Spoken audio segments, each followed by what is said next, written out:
Eh bien, bonsoir à tous, ravi de vous retrouver en ce 4e dimanche de Carême déjà.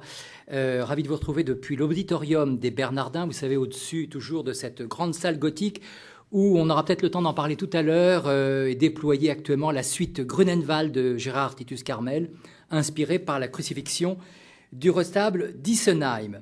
Très beau à voir en tout cas. Alors nous poursuivons ce cycle de conférences consacrées à Saint Paul avec ce soir un thème qui semble avoir entraîné de nombreux contresens dans toute l'histoire de la pensée chrétienne, un thème dont, je l'avoue, d'une certaine manière, on aurait mieux aimé avoir à se passer. C'est la fameuse question de la chair et de l'esprit.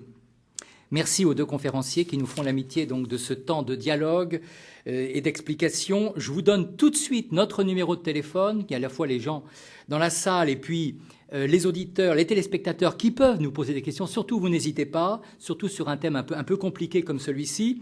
08 92 68 80 30, je répète, 08 92 68 80 30, on est ensemble jusqu'à 22h15, vous avez le temps de poser des questions.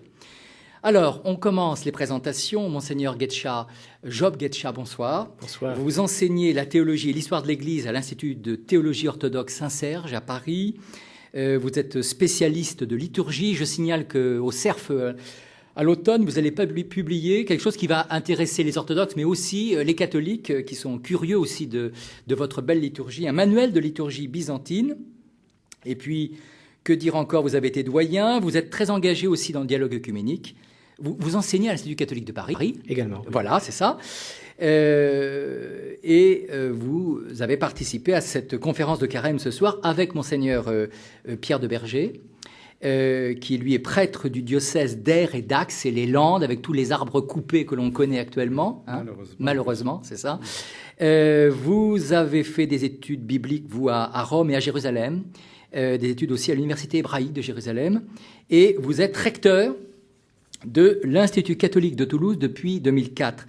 Je signale que vous êtes l'auteur d'un ouvrage d'un Saint Paul, très original actuellement, un Saint Paul, l'Évangile de la liberté, et coédité. Alors c'est peut-être la coédition qui est très originale, parce que c'est à la fois chez Parole et Silence et chez Le Thielleux. Encore plus original, je signale que vous avez publié il y a quelques années un ouvrage consacré à votre saint patron, à Saint-Pierre. Hein, ça c'est. Oui, mais on m'a toujours dit moi que c'était plus facile d'écrire sur Saint Paul. Enfin, il y avait beaucoup plus de matière que sur Saint Pierre, et vous avez écrit un Saint Pierre. Alors commençons peut-être avant les questions des auditeurs par l'une ou l'autre question pour qu'on fasse davantage connaissance. Monseigneur Guetcha, je vous regardais dans Notre-Dame.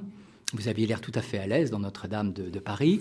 Et j'étais en train de me demander, est-ce qu'un théologien catholique pourrait actuellement prêcher à Kiev ou à Moscou pour les conférences de Carême? Parce que je signale que vous êtes en Carême aussi, vous. Tout à fait. Voilà, c'est ça. Nous avons une semaine de décalage. Voilà, c'est ça. Vous aurez Pâques une semaine après. Voilà, ma question. Écoutez, peut-être que dans certains milieux, ça ne serait pas encore très courant de nos jours, mais disons, l'Église orthodoxe est engagée dans le mouvement œcuménique depuis le début. Hein. Il ne faut pas oublier que le patriarcat œcuménique de Constantinople a été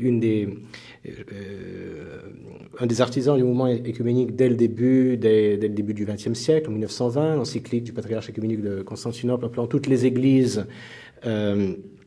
à cette communion des églises, et donc il est courant d'inviter des théologiens d'autres confessions, entre autres dans le cadre de la semaine de donc ça se fait aussi de votre côté. Ça se fait peut-être que ça ne se ferait pas encore aujourd'hui dans certains lieux comme qui ont été marqués par l'histoire, par des débats. Par exemple, vous mentionnez Kiev, il y a toute la question de l'uniatisme, donc encore les relations entre catholiques orthodoxes dans certains pays restent des questions brûlantes, mais ce n'est pas exclu. Vous, orthodoxe, comment réagissez-vous à... vous vivez en France, vous êtes d'origine ukrainienne, mais comment vous réagissez à ce qu'on dit aujourd'hui dans les médias sur Benoît XVI ? Bien, écoutez, évidemment, on ne va pas prendre, c'est pas notre rôle de prendre position sur ce que le pape a dit, mais de notre côté, disons les propos. Bon, d'abord, il faut écouter les propos du pape tels ce qu'il a dit, et non pas ce que véhiculent les médias, parce que bon, je ne veux pas vous critiquer, mais ce n'est pas vous que je vais critiquer, mais certains journalistes ont un talent pour sortir comme ça, décortiquer des bouts de phrases hors du contexte qui finalement nous font perdre un panorama d'ensemble sur les propos. Donc déjà, il faudrait regarder ce que le pape a dit dans son ensemble. Maintenant, il ne faut pas non plus, disons, l'Église a pour rôle de rappeler, d'indiquer la voie qui nous mène vers Dieu, vers le royaume de Dieu. Donc, il ne faut pas non plus s'étonner à ce que l'Église officiellement déclare des choses qui sont le contraire de ce qui a toujours été enseigné par l'Église. Hein. Donc, disons, l'Église souligne, entre autres, donc, pour ce qui est donc de la sexualité, souligne toujours que la sexualité n'est pas quelque chose que l'on peut instrumentaliser. Ça fait partie d'une relation humaine, d'une union de l'homme et de la femme, mais cette union de l'homme et de la femme n'est pas non plus inséparable de l'union des deux avec Dieu. Donc, se rend toujours dans un ensemble. On parle toujours dans la théologie orthodoxe de déification, donc de l'union de l'homme à Dieu, la relation de l'homme et de la femme au sein de l'union qui se fait dans le mariage, et aussi dans une perspective du royaume de Dieu. Donc, c'est ce que le pape, je pense, a voulu rappeler. Voilà, donc je pense qu'un hiérarque orthodoxe n'aurait pas dit le contraire. Il l'aurait peut-être dit dans d'autres termes, mais ici c'est une question, on peut discuter, est-ce que la formulation était... est-ce que c'était bien formulé, mais il ne faut pas s'attendre à ce que l'Église dise le contraire de ce qu'elle enseigne. Monseigneur de Berger, il y a une phrase dans votre conférence qui m'a bien intéressé, que vous avez reprise d'ailleurs un moraliste protestant, Éric Fuchs. Vous écrivez, vous dites, et vous l'avez, il y a chez saint Paul le refus d'une sexualité instrumentalisée, séparée de l'ordre de la présence.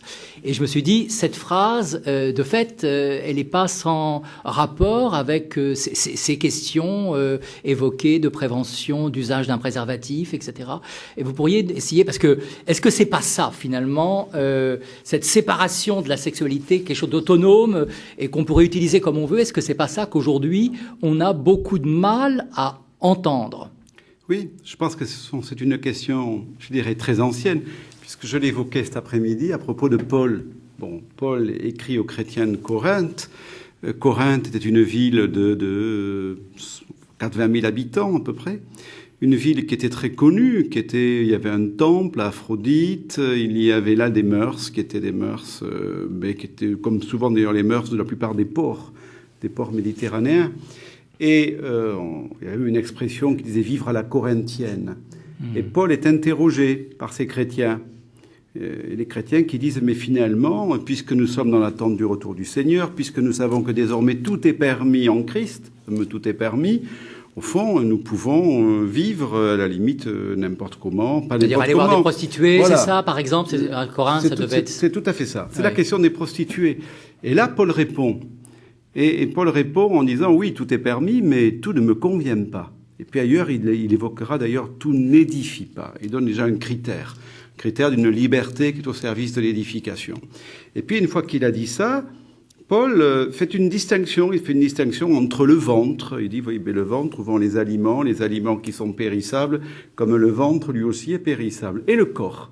Et là, lorsqu'il évoque la question du corps, il dit « mais le corps, voilà, il est différent ».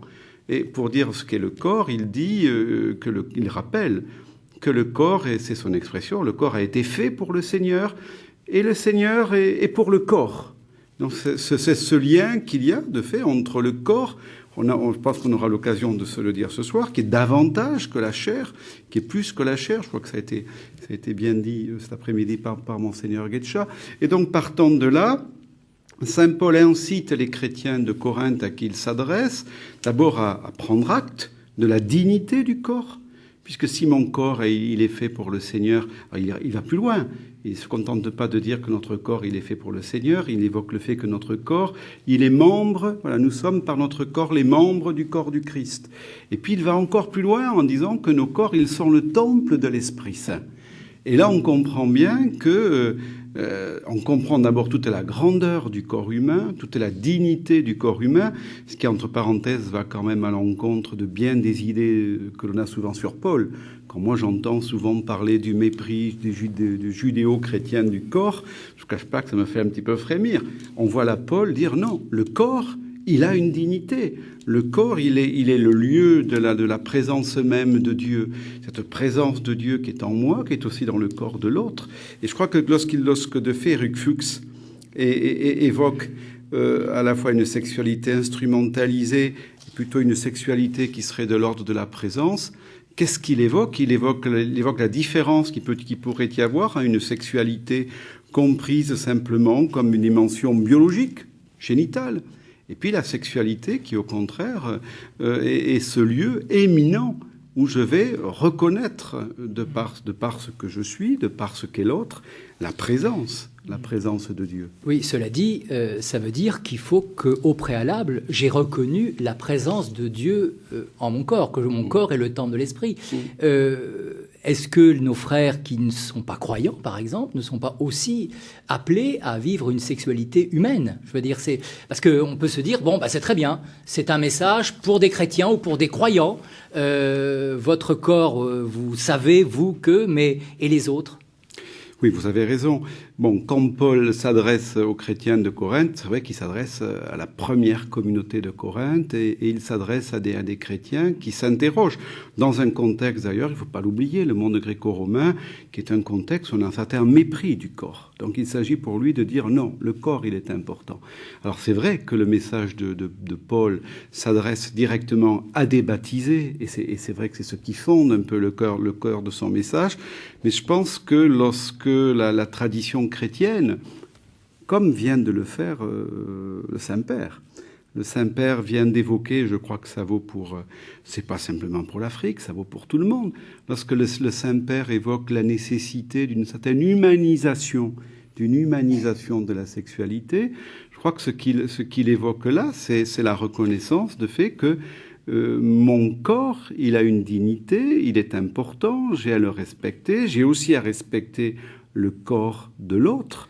Et dans la relation sexuelle et dans la sexualité, cette présence qu'évoque Eric Fuchs, c'est d'une certaine manière, c'est précisément le mystère de chacun. Je pense que c'est vraiment le mystère de chacun. Bon, là, vous défendez le Saint-Père, il n'y a pas grand risque, hein, je veux dire. Vous iriez le défendre ce soir sur la place du Capitole à Toulouse ? Écoutez, je veux dire, il y a une espèce de telle violence dans les réactions et tout, c'est pas évident, hein, je veux dire. Très sincèrement, oui. Je crois que j'irai le défendre. J'irai le défendre parce que quand on regarde la déclaration du Saint-Père, on se rend compte que c'est une déclaration, d'abord, bon, de fait, vous l'avez bien dit, il faut resituer dans son contexte, hein, mais c'est une question qui lui est posée. Et la question qui lui est posée, elle porte justement sur la parole de l'Église, dont le chroniqueur ou le journaliste semble dire que la parole de l'Église, dans tous les cas, elle est peu réaliste et elle est inefficace. C'est ça la question. Et là, le Saint-Père répond. Et c'est vrai que le Saint-Père répond en évoquant ce qu'on ne souligne pas assez, c'est le rôle des chrétiens dans la lutte contre le sida. C'est ce qu'il commence par évoquer. Le rôle d'association. Alors, il évoque la communauté San Egidio à Rome, il évoque les Camiliani, il évoque des communautés de religieuses qui travaillent. Première chose de dire, il y a de fait des chrétiens qui aujourd'hui sont au plus près des personnes qui sont malades du sida, qui sont au plus près de leur famille, qui font un grand travail d'éducation, qui font aussi un grand travail de proximité. Donc c'est ça qu'il évoque. Et partant et une fois qu'il a dit cela, c'est vrai qu'il y a cette phrase où il évoque la nécessité, mais je crois qu'elle n'est pas simplement pour l'Afrique, elle est la nécessité que l'on s'entraide, que l'on retrouve peut-être une âme, il évoque une âme, en disant bien que si on en reste un peu à des slogans publicitaires, ou si on en reste, parce que c'est comme ça du moins que j'ai compris la réaction, la réflexion du Saint-Père, que si on en reste simplement à une question de préservatif, on ne résoudra pas le problème. Alors, je ne pense pas qu'il y ait eu chez le Saint-Père, on se souvient ce qu'avait dit le cardinal Lustiger, on se souvient qu'il est évident que si je dois donner la mort ou faire que par un acte sexuel, la personne avec qui je vais avoir cette relation sexuelle risque, est évident. Il y a, me semble-t-il, un précepte fondamental à ce niveau-là. Et je ne crois pas que le Saint-Père puisse aller à l'encontre. Donc, le problème, il est là. Par contre, ce que fait le Saint-Père, c'est qu'il ajoute très clairement que pour lui, et comment ne pas être d'accord, il ajoute que pour lui, il y a sûrement peut-être deux voies à creuser. Il y a la voie d'une humanisation, il y a la voie d'une éducation, humanisation de la sexualité. Je crois que c'est important et ça vaut pour, tout le monde, et pas simplement. D'ailleurs, le message ne s'adresse pas directement à l'Afrique, ça vaut pour tout le monde. Et puis, il y a une deuxième voie qui m'a beaucoup touché, c'est la voie de l'amitié, c'est la voie d'être proche. C'est la voie où il insiste sur le fait d'être avec, pour une éducation, pour un soutien, pour être avec aussi auprès des personnes qui souffrent. Je me permets, puisque je vois, allez-y. Oui. Mais quand même, je me permets de dire qu'il y a une chose que le Saint-Père a pu dire et que personne, malheureusement, n'a relié, c'est quand même ce qu'il a dit sur la gratuité des médicaments. Je m'interroge, pourquoi on n'a pas repris aussi cette phrase du Saint-Père. Le Saint-Père qui, dans le combat, dans ce qu'il considère comme étant un lieu de combat, évoque aussi, pourquoi pas, justement, quand on sait le prix des médicaments, l'importance de la gratuité. Et les enjeux économiques. Et les enjeux économiques qu'il y a derrière. Mais ça, on ne l'a pas repris. Monseigneur, et après on aura une question au téléphone. Rebondir un peu dans le même sens. Donc, déjà, d'une part, il y a ce que nos églises enseigne, disons, sur la voie, comment un chrétien doit vivre dans ce monde et comment s'engager dans une relation à la fois avec Dieu et avec l'autre. Donc ça, on en a parlé tout à l'heure, mais ce que je voulais rajouter, c'est un peu dans le sens que Monseigneur Duberger vient de rappeler, c'est tout ce que nos églises font pour l'accompagnement des malades. Par exemple, vous mentionniez tout à l'heure les pays orthodoxes. Le patriarcat grec orthodoxe d'Alexandrie et de toute l'Afrique est engagé dans cette question de la lutte avec le sida et surtout, par exemple, de l'accompagnement de femmes qui sont souffrant du sida. Une chose qu'on oublie très souvent, c'est que malheureusement, un des problèmes pour l'Église en Afrique, je crois que c'est la même chose vaut pour l'Église catholique en Afrique, c'est le problème de la polygamie. La société africaine est une société très souvent polygame.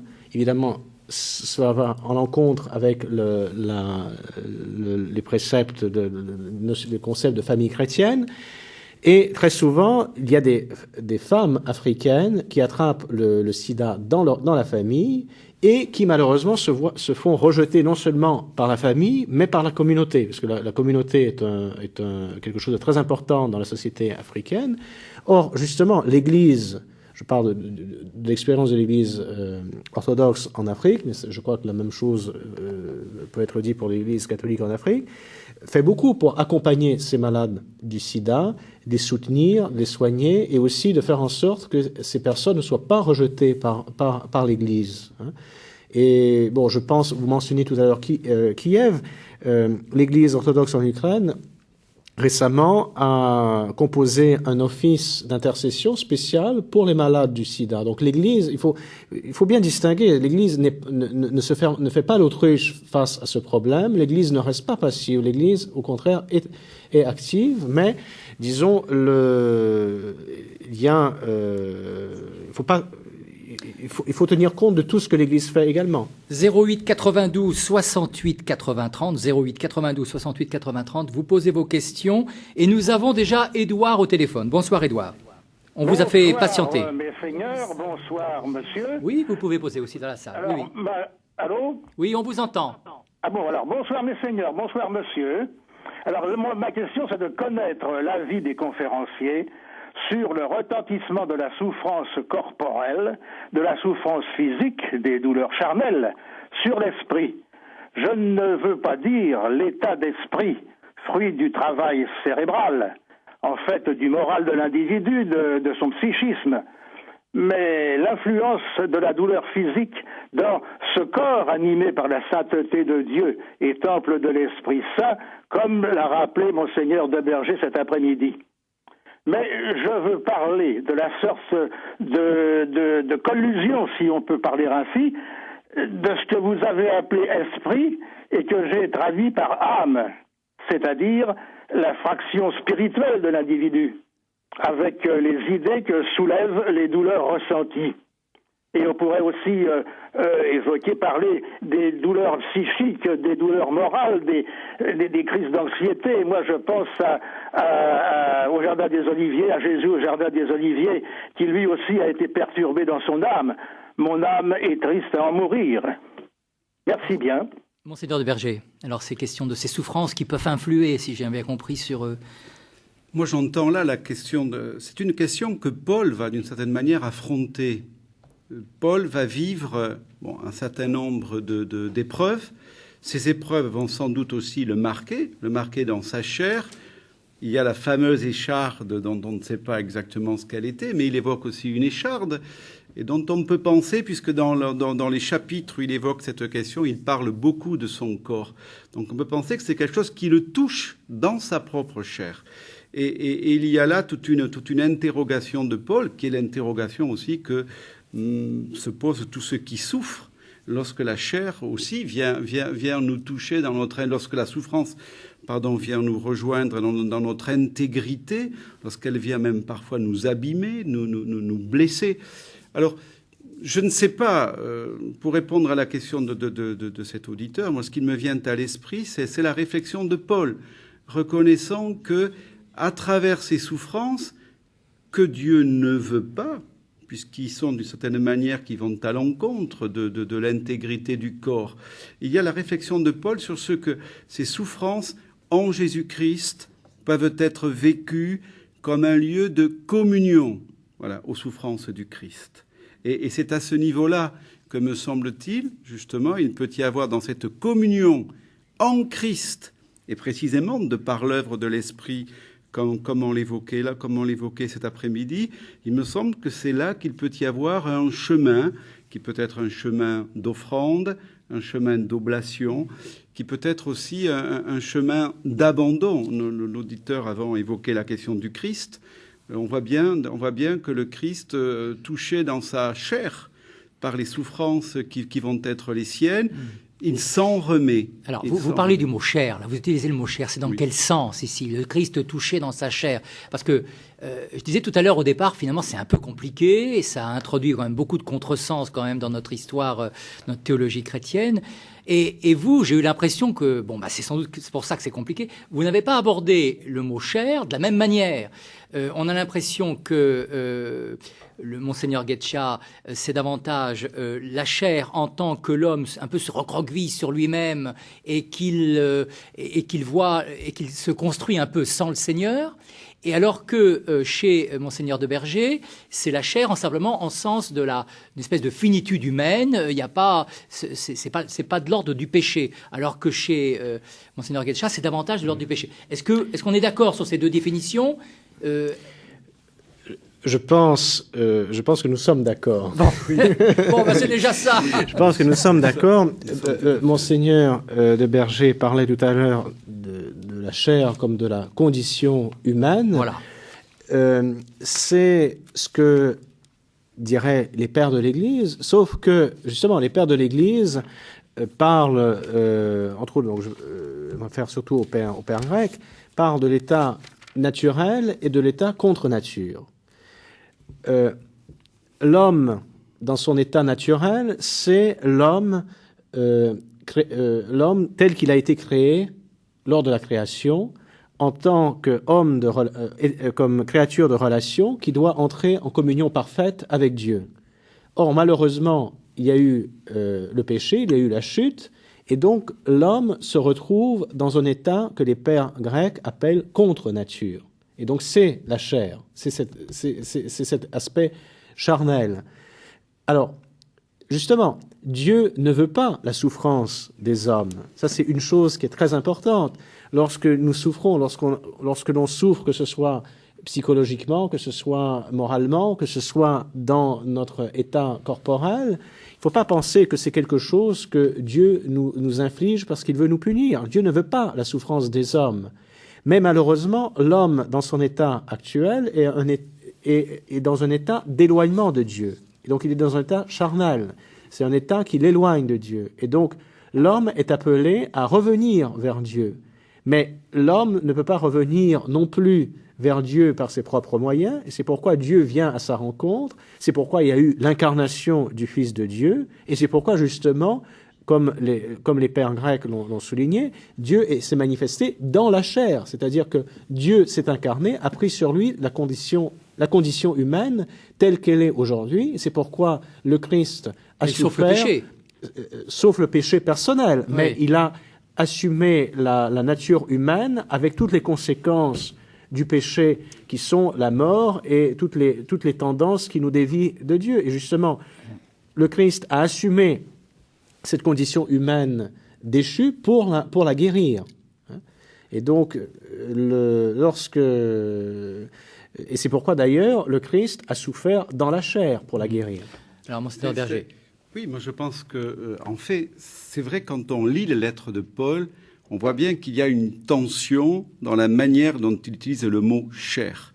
Quand il dit de Jésus qu'il est issu selon la chair, on comprend bien que c'est la chair, c'est notre condition humaine. Quand il écrit à Philémon, il demande à Philémon d'accueillir Onésime, bien plus qu'un esclave, comme un frère, mais il ajoute, là que comme ça, il sera encore plus précieux pour lui en tant qu'homme et en tant que chrétien. Mais le texte dit selon la chair et selon le Seigneur. Donc on voit bien que la premier emploi, je dirais, de Paul, de la chair, c'est la condition humaine. Mais, je crois que c'était l'intérêt peut-être aussi du débat cet après-midi, c'est se dire que si nous sommes nés de la chair et si nous sommes, oui, constitués, nés de la chair, il n'en est pas moins vrai qu'il y a cette difficulté qui est la nôtre, et c'est là qu'est la faille du péché. Cette difficulté à être pleinement ajusté à ce que nous sommes. Voilà, il y a comme une faille, il y a comme une division.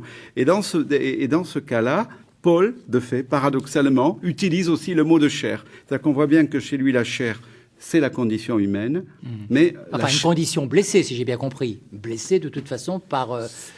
Je dirais que moi... Non. Je dirais que c'est la condition humaine, c'est notre condition. Mais cette condition humaine qui est la nôtre, de fait... La finitude. Oui, mais de fait... Ouais. Qui est marqué par le péché. Ouais. Et qui est marqué par le péché, et qui est marqué par cette tendance, mais c'est le péché d'Adam, cette tendance qui est la nôtre à vouloir nous construire en dehors de Dieu et en dehors des autres. Et c'est pour cela qu'on voit aussi Paul utiliser le mot de chair, comme vous l'avez bien montré cet après-midi, dans ce sens-là. Bon, c'est quand même compliqué. Alors on va essayer d'expliquer ça. On a jusqu'à 22h15 pour s'expliquer. Nous avons Frédéric au téléphone. Bonsoir Frédéric. Je suis là, oui. Allez-y, posez votre question. Oui, bonsoir. Je m'adresse à Monseigneur Guetcha. Bonsoir, Monseigneur. Bonjour. J'ai écouté avec beaucoup d'intérêt votre conférence. En somme, l'homme, c'est un corps et une âme. Tout à fait. L'homme, c'est corps et âme. Oui. Allô ? Oui, on vous écoute. D'accord. L'homme, c'est un corps et une âme. Est-ce qu'après notre mort, en attendant le dernier temps, la résurrection, est-ce que l'âme des gens sauvés a autant de bonheur au ciel qu'elle en aura après la résurrection ? Écoutez, entre la mort corporelle et la résurrection, la seule chose que l'Écriture nous dit, c'est que les âmes reposent en Christ. On n'en sait pas plus. Enfin, on retrouvera notre. Mais on ressuscitera. Ce qui est important, c'est que je pense que c'est un peu le génie du père Georges Florovsky au XXe siècle d'avoir un peu traduit, si vous voulez, tout l'enseignement de l'Écriture sainte dans un langage plus familier. Il disait une âme sans un corps n'est pas un homme, c'est un fantôme. Autrement dit, c'est quelque chose qui est incomplet. Et donc, dans l'Église orthodoxe, nous prions justement pour le repos des âmes en attente de la résurrection. Donc la plénitude se trouve donc dans la résurrection corporelle. Maintenant, ce corps ressuscité ne sera peut-être pas, et sans doute pas, exactement tout à fait le même que l'on a aujourd'hui, mais ça sera un corps. Combien de gens sont mal à l'aise avec leur corps, hein? Combien de gens, par exemple, obèses, vous disent c'est pas moi, hein, c'est pas moi ce corps. Qu'est-ce qu'on leur dit à ces gens? Mais la question, c'est de dire, mais le corps, c'est quoi? C'est un amas de chair, de cellules, c'est un regard, c'est une voix, c'est... oui, c'est vrai, une physionomie. Donc il est évident que lorsque Paul il évoque très clairement dans la première lettre aux Corinthiens, lorsqu'il évoque la résurrection de la chair, mais il faudrait plutôt l'entendre comme résurrection des corps. Ce qu'il n'évoque pas, ce qu'il évoque, c'est pas nécessairement nos cellules, c'est que tout ce qui nous fait unique, que tout ce qui nous fait capable de relation, c'est que nous sommes capables de relation, ce qui nous fait capable d'amour, c'est cela qui ressuscitera, c'est ce qui nous fait unique. C'est ça. Mais tout ce qui fait nos limites à la relation, justement. Mais en même temps, tout ce qui fait aujourd'hui nos limites, tout ce qui est de l'ordre aujourd'hui de la limite, tout ce qui est de l'ordre du péché, tout ce Le handicap. Tout cela, voilà, c'est des questions, vous savez, qu'on se pose. La littérature intertestamentaire, dans les écrits qui sont avant, on va dire, entre la fin de l'Ancien Testament et le début du Nouveau Testament, il y a toute une littérature où on s'interroge. Et il y a des textes qui sont extrêmement intéressants. Ça peut faire sourire. Et on s'interroge, mais oui, mais celui qui est handicapé, comment il ressuscitera? Et là, il y a des textes. Alors, vous avez un texte qui dit ceci, il ressuscitera, mais c'est des images. Je dis bien ça, ce sont des images, il ne faut pas par là. Il ressuscitera comme il était. Mais attendez, comme il était, pour qu'on le reconnaisse, pour qu'on voit que c'est bien lui. Mais une fois qu'on l'aura reconnu, c'est fini. Il n'y aura plus d'handicap. Voilà, ce sont des textes, voilà, ce sont des images, je crois que pour dire que tout ce qui, d'une manière ou d'une autre, aujourd'hui, fait qu'on peut être blessé, qu'on peut être, meurtri. On évoquait des souffrances physiques, on évoquait des souffrances. Tout cela sera pleinement assumé en Christ. Et je crois que du coup, lorsque Paul évoque vraiment la résurrection de notre corps, c'est de notre corps, bien sûr, qui sera désormais délivré, libéré des limites, libéré du péché. C'est cela qu'il évoque. Après, est-ce qu'on peut en dire plus? C'est difficile. Claudine, dans la salle, dans l'auditorium des Bernardins, qui pose une question, qui formule une appréciation. Écoutez, moi j'étais venue pour entendre parler effectivement du rapport de la chair et de l'esprit, et éventuellement du mariage dans le christianisme. Allez-y. Et de la situation de la femme et de l'homme dans le christianisme. Pour des raisons personnelles d'ailleurs. Et je suis très déçu d'entendre parler de Benoît XVI et qu'on en fasse l'éloge, alors au lieu de parler de la conférence. Alors j'avais plusieurs remarques à faire avant. Vous avez utilisé plusieurs fois le terme, d'abord, la première remarque, la discussion, vous n'avez pas cessé de parler de sexualité, y compris en parlant de Saint Paul. Ce terme ne vient qu'au XIXe siècle. Il est utilisé par des médecins et non pas par Saint Paul. Ça, c'est impossible. Hein. Et comme disait Dreyer, grand chrétien et cinéaste, on ne se tue pas pour la sexualité, on se tue pour l'amour. Ce terme a quelque chose de parfaitement obscène et scientiste. Je m'étonne que des chrétiens puissent le reprendre. Deuxième chose, vous avez quand même parlé de pureté et de convoitise de la femme. Hein, que Paul le dise, en effet. Paul, il n'y a pas que Paul, il y a Marc, par exemple. Marc qui sera le premier à donner une définition juste après l'éloge de l'attitude du Christ par rapport à la femme adultère, une définition du mariage. Claudine, je suis désolé, on va devoir marquer une pause à 21h30. Ainsi formeront-ils ne faites pas une conférence chair. bis, quoi. Dites-nous posez une question ou... Mais non, pourquoi voulez-vous? Non, parce qu'on va devoir marquer une pause. Donc bon. je vous dis, vous n'avez pas énormément de temps. Hein. Bon, c'est alors, vous m'avez coupé la parole.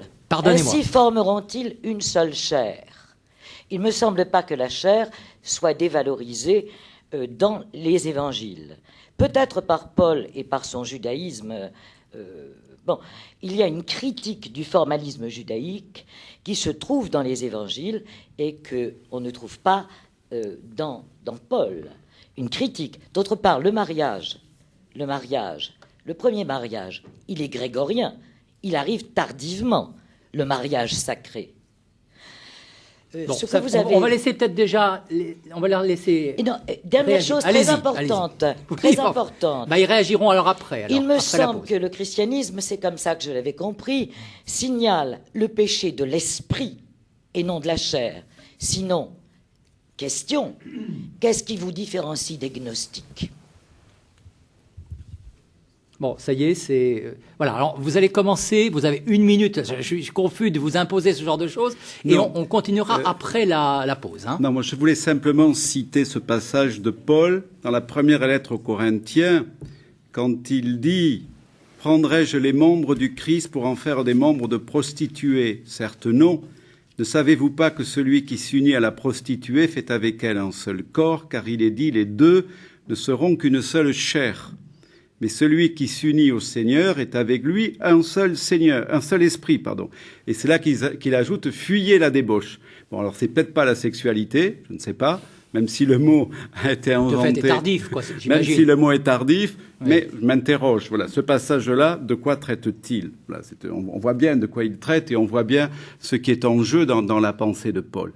De même, lorsque vous venez d'évoquer la question du mariage, il faudrait relire le chapitre 7 de la première lettre aux Corinthiens, où justement Paul va aborder là tout un tas de cas, puisque les questions que se posent les chrétiens de Corinthe, elles sont là. Est-ce qu'on peut aller avec des prostituées ? Certains disent oui, on peut aller avec des prostituées. Et puis vous avez d'autres chrétiens qui disent mais il faut absolument fuir toute relation sexuelle, puisqu'on est dans l'attente du retour du Seigneur. Et là, il y a le fameux chapitre 7, parfois méconnu, mais où il me semble que Paul évoque. Voilà, et nous, on se retrouve dans 3 minutes, toujours depuis les Bernardins, pour ce débat.